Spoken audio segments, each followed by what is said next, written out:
Yo, what up, a-holes? Thank you for tuning into the Holistic A-Hole podcast. My name is Erik Levi, and I'm the Holistic A-Hole, the mommy blogger with balls, the inconvenient truth of health, and a holistic certified nutritional therapy practitioner.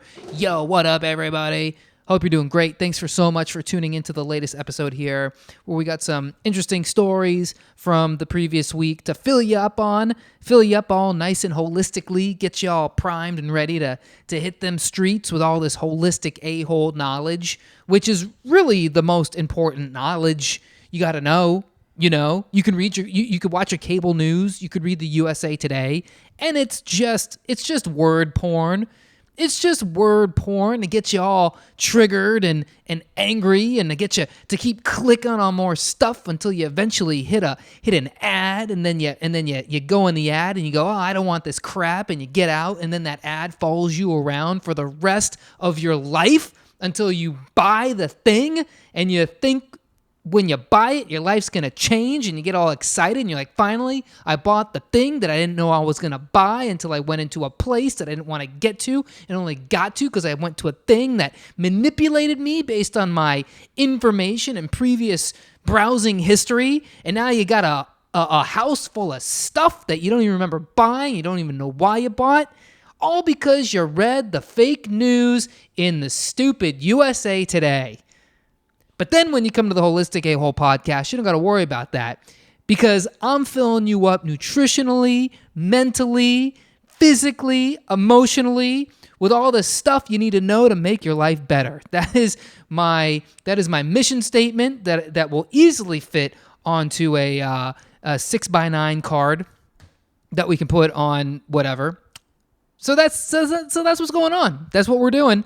Giving you the news of the stuff you got to know. So thanks so much for tuning in. Hope you're doing great. If you're new here, make sure you subscribe to the podcast. Go on to iTunes, you guys. Go on to iTunes or wherever you get your podcasts. Leave a review. I can't say this enough. Just leave a review. If you tune in every week and you haven't done this, please leave a review. I know it's a giant pain in the ass to have to take your thumb and scroll it one way, punch in a couple things on some keyboard that's, again, in your screen. You don't got to go anywhere, and just show your appreciation for the podcast, because I'm doing this every week for y'all. It's a labor of love. Nobody's making any money over here. I'm going dirt poor. Miss A-Hole's ready to leave me because I'm not bringing any money from this podcast. So the least you can do is just go leave a review. It's super simple. Or at the very even more least, tell your friends how much you love the podcast. Turn them onto it, especially your friends who are like sick all the time. They're sick and they complain about the healthcare system and their deductibles, and they ain't getting no help from here, and they're complaining about all this crap, and they think the government's responsible for taking care of them. Turn them on to this podcast. Get their life straight. Get your life straight. Get my life straight by leaving a review and following the Holistic A-Hole on all the social mediums. Instagram, Facebook, Twitter. I'm all there, baby. Holistic A-Hole. Follow me. Go on to my stories. I'm doing stories every day. I got stories of me walking around Puerto Rico, going to the beach every day, sunset walks, and looking at old San Juan and all these beautiful things going on here in this crazy little island in the middle of the ocean. Technology, right? So thank you again for tuning in. So today, got a couple stories here to run by y'all, kind of flesh through here and see what y'all think, right? So the first thing I want to talk about today is an article that actually came out of Kaiser Health News. So Kaiser, I believe this is put on by the good people at Kaiser Permanente, that whole Kaiser health system. Basically, I don't know how you even say it. It's like they're like a giant, HMO or a giant company, Kaiser, in charge of all of these different healthcare related things. They've got the insurance, they've got pharmaceuticals, they've got, healthcare providers, and then they got this online publication here where they print news about the old healthcare industry. So they're a pretty, I would say, reliable source, at least when it comes to, not, how do I say this, news that doesn't help their bottom line. And I wouldn't say like if they funded a study, like I would particularly put a lot of weight into that study, because a lot of times, a lot of studies that get thrown out there in the healthcare industry are geared towards whoever the person who funds it wants, like if, for instance, you see a study about the benefits of cheese and it says, hey, eat more cheese because it's good for your brain. And I would say 9 times out of 10, you just scroll to the bottom of that study and you see that it was funded by the Dairy Board or the Citizens for Great Dairy Foundation. And really that's a front group for Kraft and, Dannon and anybody who's involved in the dairy industry. But this article that is in Kaiser Health News has nothing to do with any of that stuff.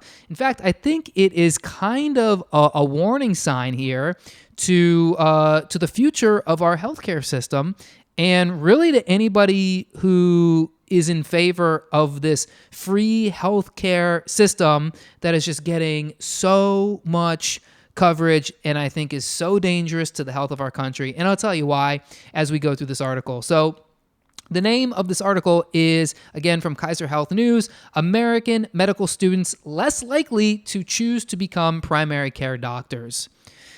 So I'm pretty sure I've mentioned this on the podcast before because I've heard of this. I've heard these statistics before. I've heard these just kind of bubbling up in my little circles about how more and more medical students are choosing to not go into primary family care or primary care. Primary care is it actually encompasses several different fields, which include internal medicine, family medicine, and pediatrics.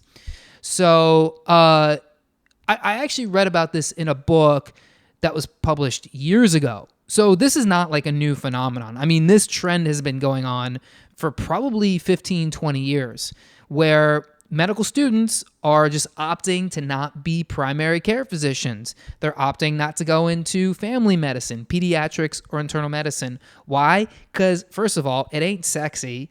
Second of all, it don't pay. It doesn't pay. People when they go to medical school and they do all the work you got to do to get your doctorate, to get your PhD, to become a doctor, basically, whatever doctor it is you are going to get from medical school. When you get your MD, you are in a lot of debt.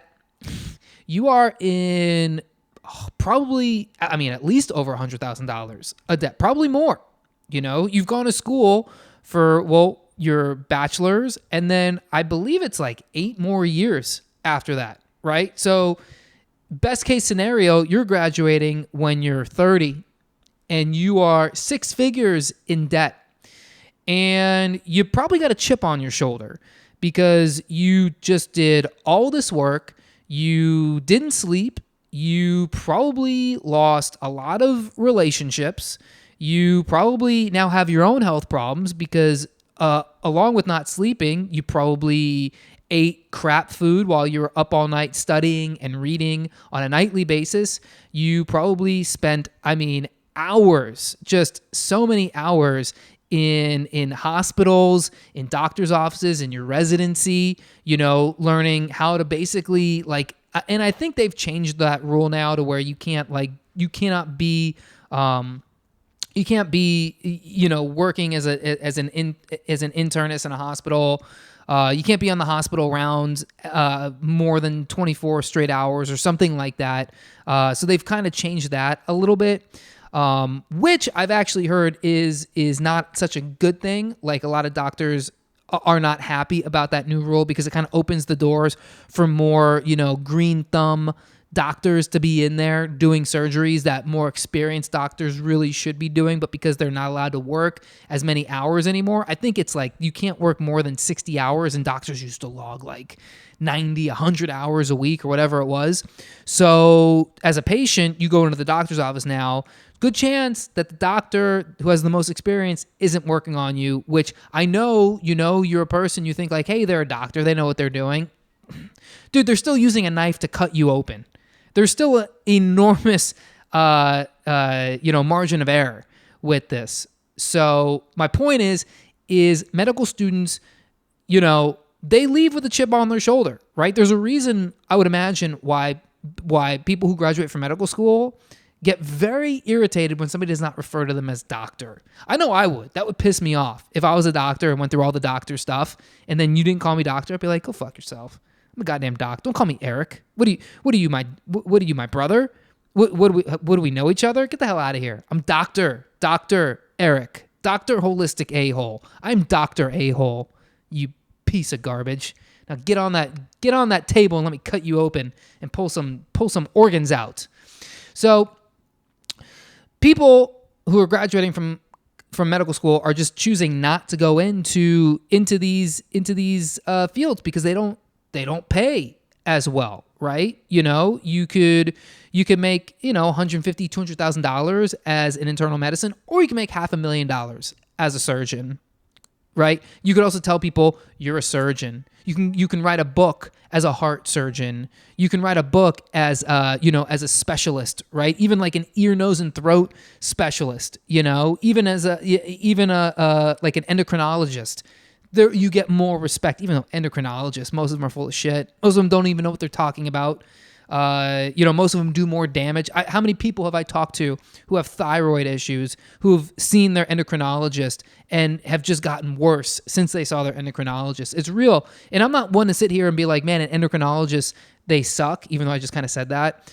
Because look, they know more about shit than I do, but I'm just looking at the results. So many people go to endocrinologists and just get put on fucking an insane amount of medications. But yet people want to be endocrinologists because they pay more. It's sexier. It's just the world that, that we're in.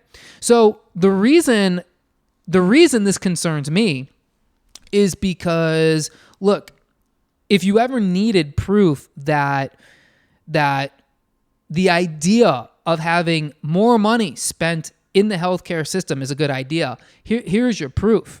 Right? Here's your proof that's bullshit, right? Because doctors are, I would say more so than not, are driven by money. People get into being a doctor for the money. Like, they can say this stuff where it's like, oh, I'm in it to help people. I'm in it to contribute to the greater good. No, you're great. That's amazing. Why don't you fly to Kenya and just go be a doctor in Kenya? Why don't you go to, these poor, starving, go to Flint, Michigan and be a doctor, right? Go help all the people who have lead poisoning from the water. Go to New Orleans, go to the panhandle of Florida where people are drinking, are exposed to whatever toxic crap came out of the oil spill years ago. Right? Go to places where you're going to get no money to basically do doctor services on almost a volunteer basis. How many doctors are doing that?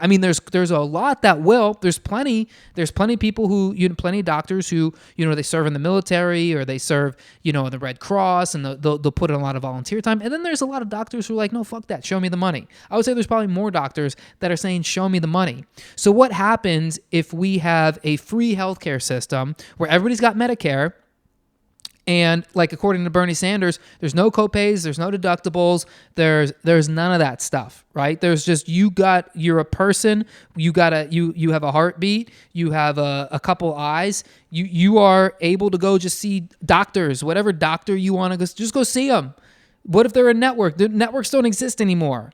So who's going to pay this? I don't know. The government will. With what money? Well, with the money they're going to tax everybody because everybody's sick. Because we have insane amounts of obesity. According to a study in JAMA published in 2018, trends in obesity and severe obesity prevalence in U.S. youth and adults by sex and age has been increasing.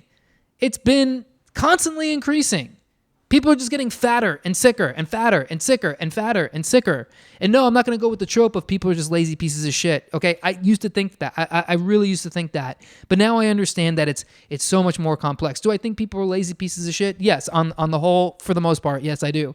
However, the obesity epidemic is a result of, let's talk about genetics. Let's talk about, basically the trend that, as people, we are shittier copies of our parents. So, if your parents are sick, kids are going to be sicker, right? If you're a diabetic person and you have a child, that kid has, I don't know, like a 70% chance, or I don't know the exact number, but a very high chance of also being predisposed to diabetes, right? Alzheimer's rates are through the roof. Why? Because that's what they call type 3 diabetes. Okay? Look how much sugar is sold in this country. Look how much canola oil and vegetable oil is sold in this country. Look at the numbers of McDonald's and Burger King and Starbucks and Dunkin' Donuts and, Krispy Kreme and all the crap. Just walk to the grocery store. See how much of this crap people are eating. And you think the obesity rate and the disease rate is just going to go down? Autoimmunity is just going to go away? Get the fuck out of here. You're out of your mind. You think somebody wants to graduate after 12 years of school to go and deal with that for no money? Now you're just a government employee.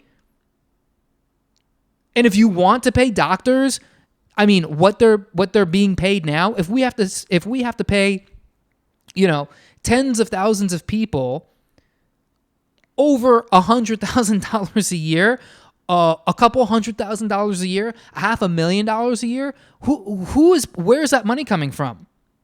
Now I get it. If we end the wars, if we just ended every single war that the United States is involved in right now, that we've spent trillions of dollars, that would definitely help with that kind of budget. And in a utopian place, sure, that would be great. But I don't think that's the wisest way to spend the money, is just constantly putting Band-Aids on people, Here's the reality of what's going to happen. None of those wars are going to end under somebody like Bernie Sanders or Elizabeth Warren or, who are the other ones? Biden. Oh, God, wouldn't that be great? A Biden presidency. Bill de Blasio. Oh, my God. Forget it. You know what's going on in New York City? All the millionaires are leaving New York City where the taxes are high, and you know where they're going? They're going to Florida where the taxes are very low. So if any one of these crazy people become the president and they say, well, everybody's got free healthcare, guess what? Guess where all the millionaires are going? The millionaires are going to fucking Thailand. Millionaires are going to whatever country is going to say, hey, no taxes, and boom, they're there. So where is that money going to come from? Middle class? Guess who gets to bear the burden of taking care of everybody's health insurance? And who's going to be the doctors? Because if doctors are really getting paid less than they're making now, who is going to become a doctor?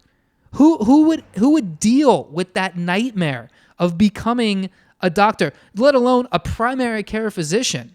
Look, even though the primary care physician is not a sexy job, it's very important. It's very important because you shouldn't be a person, and if you're sick and you know you're sick, going to a fucking surgeon, right? You shouldn't be sick and going to a specialist right off the bat, because what is the specialist going to do? Specialist is going to say, oh, well, you know how we treat that? We treat that with this medication and this procedure. Primary care physician, even though they're going to kind of do the same, where they say, oh, you need this pharmaceutical, at least a primary care physician, first of all, can be on a more personable basis, right? And they're not going for the big guns right out of the gate. That's not what they do. There's supposed to be somebody who can take your vitals, who can take your blood, who can analyze that stuff for you, that you can kind of talk with and be like, this is what I'm feeling, this is what I'm seeing. In an ideal world, yes, that's what that should be. But if less and less people want to do that, if less and less people are signing up to do that, I think 2019 has seen the fewest college graduates sign up to be a primary care physician. Which is frightening, dude. Which is frightening. We did an episode a while back, and I kind of disproved that whole thing about the problem with the healthcare system is, are people using the emergency room as their primary care doctor? That's a scare tactic. A lot of these Democratic governors who want socialized healthcare to make you believe that this is what's happening, but it's not happening. But you know where it is happening? It's happening with illegal immigrants. Okay? So illegal immigrants are going to the emergency rooms and using the emergency rooms as their primary care doctor. Well, guess what? Guess what happens if every single person in this country gets free health insurance? Well, that's going to be an even worse problem, because your doctor who you go to ain't going to have room for you, bro. The hospital that you need to go to It's already backed up because illegal immigrants are using it as their primary care doctor. If you need a procedure, if you need a serious procedure, if you go to the emergency room with a serious need for a serious procedure, you're going to wait for a long time, bro. You're going to wait for a long, long time. So all this stuff is connected. All this stuff is, and this is the warning sign right now, right? This is the warning sign.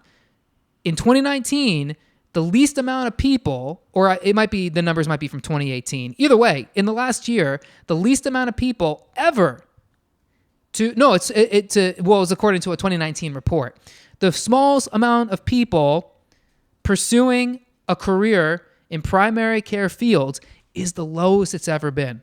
It's the lowest it's ever been. So who's going to be that doctor that helps you when you're actually sick? There isn't going to be no doctor. Here's my theory. When healthcare becomes free for everybody, there will be no more primary care doctors.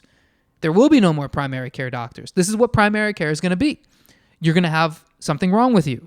You're going to go to a kiosk. You go up to the kiosk, they'll probably have like pulse oximeters and blood pressure cuffs, and I'm sure there's gonna be some more AI technology that goes along with this, to check all your vitals. Maybe it'll even be able to. There might be like phlebotomists there to be able to take like a blood sample, ship it off to a lab, and then you're just gonna get printouts of numbers, okay, with probably recommendations. And they're going to say, this is what you got to do. And they're never going to say, hey, you got to eat better. Hey, this is a diet that you should follow. Hey, these are supplements that you should take. Hey, these are nutrients you should take. Hey, these are foods you should avoid. Hey, this is what to look for in a growth. They're going to say, this is the pill to take. With your thing, with high blood pressure, this is the pill to take. With your stress level, this is the pill to take. Do you feel like you have anxiety? This is the pill to take. That's how it's going to be. There's not going to be a doctor to talk to. Who's going to do it? Who's going to do it if already in a market-based, with a huge asterisk next to that, primary care medical field where you could find yourself a doctor and go to that doctor and coordinate it with your insurance, and already enough people are like, well, that doesn't pay enough for me, and it already pays a good amount. You think anyone's going to do that job when socialized healthcare comes and nobody's getting paid? Probably not. So again, the points I continue to make about free healthcare, how it is a recipe for disaster. It is a recipe for the healthcare catastrophe. We already spend $5 trillion in this country on healthcare, and still that's not enough. Still we're the sickest country in the world. It's crazy. And here you go. That's my point. The point is, this is a warning sign, and we should take it seriously. Okay, let's go on to the next one. So this is an interesting article I saw come across, and it's not so much the article that I want to discuss, but this article, the name of the blog I found it in, it was the Fed Up Democrat, and it was kind of taking some information from some other places, but I didn't realize this, but did you know Google is a pharmaceutical company? Did you know that? They're not necessarily a pharmaceutical company, but they actually own several pharmaceutical companies. They've actually started their own pharmaceutical companies, which is pretty crazy, right? They own a pharmaceutical company. Let's see, called and this is their parent company, Alphabet, right? So in 2013, they founded Calico, which is now run by Genentech's former CEO, Arthur Levinson. They operate an R&D facility in the San Francisco Bay Area for the discovery of treatments associated with age-related diseases. Ooh, wow. Okay, so pharmaceuticals. And then Alphabet also owns Verily Life Sciences. And here's some crazy stuff, right? So both pharma companies are partnering with other drug corporations. Recently, Verily has partnered with European pharmaceutical giant GlaxoSmithKline to form a new drug company, Galvani Bioelectrics, for the development of bioelectric medicines. What the hell does that mean? So that's fucking crazy. GlaxoSmithKline, they make a ton of pharmaceuticals. They make a ton of They make a ton of vaccines. They're a huge player in this, in this world. And then you get to also double up with Google's president of customer solutions, Mary Ellen Coe, sits on the board of directors for Merck. Let me say that again. Google, their president of customer solutions. So not just like an engineer for Google, not just like the guy in the mailroom at Google. No, this is the president of customer solutions. This is a C-level person. Is that C-level? Maybe not C-level. P-level. She's the president. She sits on the Merck board of directors. Merck is obviously, again, one of the biggest pharmaceutical companies in the world. Also, one of the largest vaccine manufacturers in the world. So here's the problem with this whole thing. Google is a search engine. Google has an insane amount of influence about what people think, right? What people know, the knowledge people have, because they're in charge of curating all of this data and, ordering it based on authoritativeness, or what they would consider authoritativeness. So what's the most important piece of evidence or piece of information to the last important piece of information? And really the numbers are, if you're on page 1 of the Google search, the only numbers that really matter are positions 1 through 3, really. 1 obviously being the most important. 2 gets 50% of the click-through rate that the position 1 gets. Position 3 gets, I believe it's 25% of the traffic. And then the rest of them, it's like, so little. If you're on page 2, forget it. So what's the point of this? Algorithms run our world. And the Google algorithm is the most important algorithm out of all the algorithms, right? Anytime you need to know something, you Google it, okay? And so, what I know is that, especially in the health space, what Google did last year is what they call the Medic Update. So what that did was basically, you used to have, like, if you used to Google, the health benefits of apple cider vinegar, you had Dr. Axe come up, you had the Wellness Mama come up, you had the Food Babe come up, right? But then what happened was Google updated their algorithm, and they update their algorithm throughout the year, at least once a month. There's like these minor little tweaks but for a lot of companies, they rely on Google search. These little algorithms, kind of messes with things a little bit. But what the Medic Update did is one of their biggest updates they've had in the last, 5 years, was it took all the health sites that were not WebMD or Mayo Clinic or like Healthline is a big one, and they basically deranked them. They basically took them out. And a lot of companies lost a lot of money, which is kind of fair too, because there was a lot of shenanigans, in these different health searches of, manipulation by SEOs and a lot of these articles they're written by, jackasses on, on Fiverr or something. So they were ranking, but they don't rank anymore, okay? So in one way, yeah, it was good. It was good for the idea that it said, okay, look, we only have authoritative,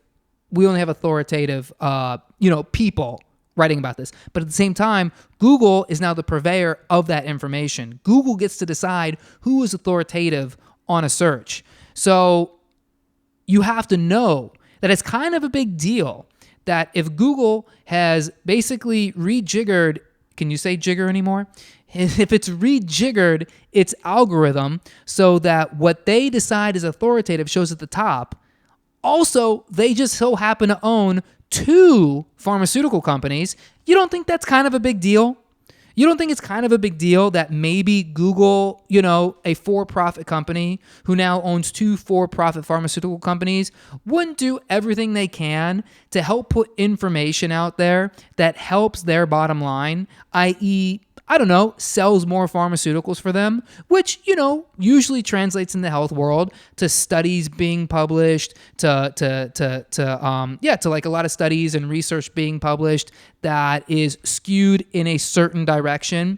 You have studies studying the benefit of, let's say, some Alzheimer's drug, And, the study takes, 10 people with Alzheimer's and studies them for a week, and they give them, these pills, and the way that they structure the study makes it so that the pill actually looks like it has a benefit, in the study. And what they'll do is they'll hold like a conference, and they'll invite journalists from the New York Times and the Washington Post and USA Today and CNN, and they'll do a presentation, and they'll say, here's a new study that we're publishing, and look, it has all these great benefits for this Alzheimer's drug, and so, this is why you have to report it in your news publication. And then the New York Times says, oh, absolutely. But you have to actually go into the study and see that, well, they gave the Alzheimer's drug to people who were also on, other drugs that help their Alzheimer's. Maybe they were giving them something like Huperzine A or some kind of choline supplement, or they were already on some Alzheimer's medication. So then when they gave them the Google Pharmaceutical Alzheimer's drug, it just made the drug look like it was incredible. And so this is the shit they publish. It goes, new drug shows to be promising for Alzheimer's. So what happens? People start going to their doctors and they say, I want the Google Alzheimer's drug. And Google, because it owns the most important search engine in the history of humanity, is going to do everything they can to make sure that the articles that push their drugs go to the very top of the search algorithm. So if you don't think it's incredibly dangerous and vicious that Google now owns not one, but two pharmaceutical companies, dude, you got to wake the fuck up. You got to wake the fuck up, and you got to know that it's time to get your health in order, because you don't want to be one of the people who needs to rely on one of these medications, right? Because they're going to get even more aggressive with it. They're going to tell you to go to your doctor if you start experiencing symptoms that could be alleviated with things like a good diet. There's plenty of people who are just on a garbage diet who are experiencing diabetic symptoms, neuropathy, lethargy, sugar crashes. Type 2 diabetes can be reversed through diet. Type 2 diabetes can be managed with something like chromium. Your blood sugar can totally benefit from things like L-glutamine. Okay, your blood sugar can be benefited by not eating fried canola oil and not eating processed sugar. But no Google article, no New York Times article is going to tell you that. At least the ones that are, that are influenced by whatever information, the Google pharmaceutical companies are putting out. They're like, no, fuck that. You can't live without this Google pharmaceutical pill. You don't think they're going to do everything they can to put that at the top. This isn't conspiracy theory. This is shit that has been proven over and over and over again. I don't know. The fact that we have a $5 trillion, spending capacity here, that healthcare takes up 18% of our yearly GDP. You don't think that people are just a little bit influenced by, ads they see on TV, the information that pops up at the top of Google? Google's so good now, by the way, they don't even have a position 1. They have what they call position 0, which means that when you type in a Google search, you see that box at the top. That's just the answer, right? So not only are they not helping companies get clicks into their business, they're fucking taking information out of a reputable company's website and putting it at the top of their search engine. So you don't have to go to the company's website anymore. All you have to do is just stay on Google. That's what they want. That's why they're pieces of garbage. And I know now they have technology to transcribe podcasts. So good chance that this podcast is not going to show up in any kind of search ranking. So if you're a Holistic A-Hole listener, do me a favor. Make sure you take this and you share this with people. Just be the crazy person at the next dinner or party or whatever you do, bowling league, and spread this information. People are going to call you a nutbag, but at least you're not going to lose your ass on all these pharmaceuticals. Okay, one more thing I want to talk about here, and then we'll close it up. Ain't this crazy? This is such crazy shit to me. This is why I'm so interested in this, and it's like I feel like I just have cement blocks on my feet because this is such important information, and it's like you nobody talks about this stuff. But it affects you every single day, okay? And here's one more that I found. There was a study published in July, actually. So I'm recording this in August. So if you're listening to this in the future, just know that a month before I recorded this is when this study got published. Very rarely do I get to talk about studies that are brand spanking new, but this is it. This was a meta-analysis, a review of reviews, as they would say. It's called The Effects of Nutritional Supplements and Dietary Interventions on Cardiovascular Outcomes. Yawn study. But this one is actually very interesting because it's a meta-analysis. So basically a meta-analysis is all these studies get published over time, right? If you go to PubMed, it's just crazy how many studies there are out there that you just never hear about. What a meta-analysis will do is it'll be, a whole bunch of researchers, scientists, doctors, whoever it is, and they'll go and they'll review all the literature. And, they'll have a very specific intention with it, like to see, does the literature say, does this vitamin help prevent heart disease, or does this lifestyle thing help, prevent Alzheimer's? Well, we looked at all of the data on Alzheimer's, and we put it all together, and we found that this is the interpretation of it. So that's what this is. So what this meta-analysis did was to see if dietary and supplementation interventions, meaning people who do specific things with their diet and take specific supplements, does that help with heart disease? And what this meta-analysis basically came to, the conclusion it came to was, for the most part, many supplements don't do anything. Right. So, they specifically looked at studies that looked at supplements like vitamin B6, vitamin A, multivitamins, antioxidants, iron, and they said they have no effect on cardiovascular disease outcomes. And, I'm kind of torn on this one, right? Because I what I like to do is I like to look at a study and, just kind of say like do my own kind of critique of it. Because what I've realized looking at studies is there's so many nutritional studies are so difficult to draw conclusions from because there's too many factors that can basically skew the outcomes of these studies to make it so that the study in the end is just not saying anything, right? There's so many food studies, and it's like, coming from the vegan world, where vegans have all of these studies, they say, see, look, animal meat will kill you. Animal meat will give you a heart attack. Animal meat causes diabetes. Animal meat causes cancer. Okay? But the problem with studying something like the effects of animal meat is you can't control a person's diet. You could recruit people to do a study, and you could say, okay, for a week we want you to eat this stuff, and you could go so far as to say, we're going to prepare your daily meal for you, and you're going to take it, and you're going to go home, and you're going to eat it. And then you're going to check boxes that say that you ate things. And again, all we can do is just assume that this is what these people ate. But we don't know what else they ate. Maybe sure they ate that food and then they ate some other stuff. Or maybe they didn't eat that food and said they ate the food. You know what I mean? Most of these studies aren't even done with that kind of, rigorous setup. Most of these studies are done with food frequency questionnaires, where they basically, send questionnaires to people and they go, can you just tell us what you've been eating for the last year? And again, we've talked about this so many times. People don't know what the hell they ate. I couldn't tell you what I ate yesterday. You think I'm going to be able to tell you what I ate for the last year?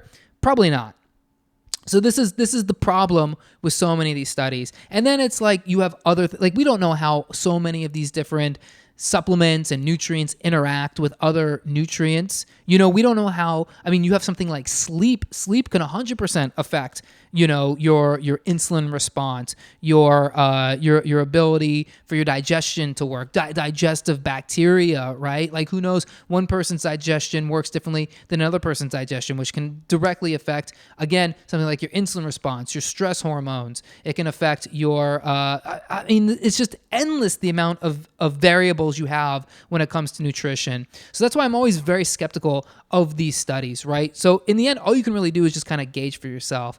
But so when it comes to these vitamins, it's like vitamin A, beta carotene. Yes, ask anybody in the keto, like an actual keto or paleo person. They know beta carotene is garbage, right? Beta carotene is bullshit. You need retinol, right? Retinol is what you need. Retinol you get from animal foods, okay? Vitamin B6, is it methylated or not? Is it P5P or is it like that not activated B6, okay? Because P5P, there's a lot of studies that show that, yes, P5P works amazing, okay? Multivitamins. I don't know, did you get a multivitamin from CVS? Because those are pretty shitty. But if you get a multivitamin that has methylated vitamins, that has, folate, it has chromium, it has these different things, it's going to be a completely different vitamin. So you don't know. You don't know what these people are doing. Antioxidants, that's such a broad term. Are these people taking, liposomal glutathione? Or are these people just taking like those little berry mixes that they say are antioxidants? So you don't know. You can't make like what they're saying is it's a terrible assumption to make. And in fact, one of the limitations that this meta-analysis states is that there's suboptimal quality and certainty of evidence. They're saying that at the best they could have done was the quality of the evidence is like kind of mild to moderate, right? So it's not like this is like high quality evidence to begin with. So yes, I'm sitting here looking at this and I'm like, yeah, already the study's it's a little weird. But I did find this interesting because they're talking about diets, does a person's diet have any influence, right? So they took 24, where's the number of I can't find the number of studies they looked at. There's a lot of studies, I think close to 300,000 people involved in all these different studies. And basically what they did is they only analyzed randomized control trials. So this is like the gold standard of, of science, of these kind of nutrition studies, right? So they're saying the vitamins don't work, but dietary interventions also don't work. And dietary interventions they included were the Mediterranean diet and low-fat diets are bullshit. So what does that tell you? That tells you that all of the low-fat people who keep telling you about low-fat diet, I don't know, Eric, why is there a record amount of obesity, yet all you hear about is low-fat dieting? Why is there record numbers of obese people, but yet if you walk through a grocery store, everything on the shelf that's trying to sell you will say low-fat yogurt, low-fat pancakes, low-fat this, low-fat that, right? Low-fat canola oil, heart-healthy canola oil. What's up with that? Why are people still fat, but yet the low-fat craze has been the industry standard for 60 years?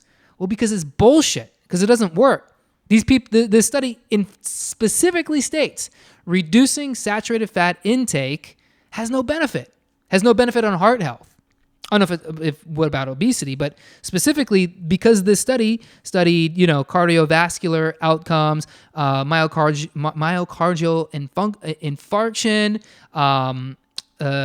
what else? Stroke, CHD, coronary heart disease. I mean, saturated fat, if you listen to anybody like in the low fat community, saturated fat is the reason people have heart attacks. It's not like oh, it plays a role. No, it is the reason, according to these people, because saturated fat is the source of cholesterol, and dietary cholesterol clogs up your arteries. That's what they tell you. It doesn't, dude. It doesn't. You have to stop thinking like that. I would imagine so many of you who are listening to me at this point probably know that, but isn't it crazy to think there's still people who go off this? I still know people who are on Weight Watchers. That's insane. That's insane. I follow people who are on Nutrisystem. People are using Nutrisystem. They're counting points. They're counting calories. And they're staying, okay, I'll eat like a little skinny, what is it? Like a skinny bar or something. I'll eat like a protein bar. And it's low fat. So it's good. No, there's no proof. There's no proof. Look at the randomized controlled trials. Like all of these studies that demonize fat. I mean, they're not done well. They're done very bad. So, you get this meta-analysis, even though there's a lot of it I don't necessarily agree with. And I even still here, they tell you that the quality of the content they have is not great. But I think you can kind of, when you see the fat studies, you can kind of infer, right? You can just look at people who do keto, okay? Even though I'm not like a proponent of the keto diet, I think it has benefits and usefulness when kind of cycled correctly. But people are eating saturated fat all day, every day. People are eating a lot of coconut oil. People are eating a lot of butter. I'll tell you, like, since I've used butter and fats to cook with, like animal fats to cook with, man, I'm telling you, like, have I gotten shredded? I'm not shredded, but, you know, I've definitely gotten a little more jacked. And I had this just crazy nagging eczema that I could not get rid of for the life of me. It was torturing me. And I didn't tell anybody. I kept it on the low. But Miss A-hole knew, I knew, and it was painful. I don't have it anymore. In fact, this study actually says the one of the few things that it does say works is omega-3s. Fish oil, it actually gave a good score to. There was this purified form of EPA called icosapent ethyl,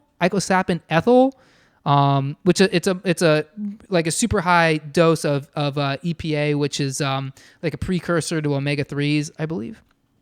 So omega-3 is legit, right? Omega-3, good source of that is fish oil. And there's a lot of controversial evidence on fish oil. There's a lot of back and forth on fish oil, but, you know, this meta-analysis is saying, hey, fish oil is not bad.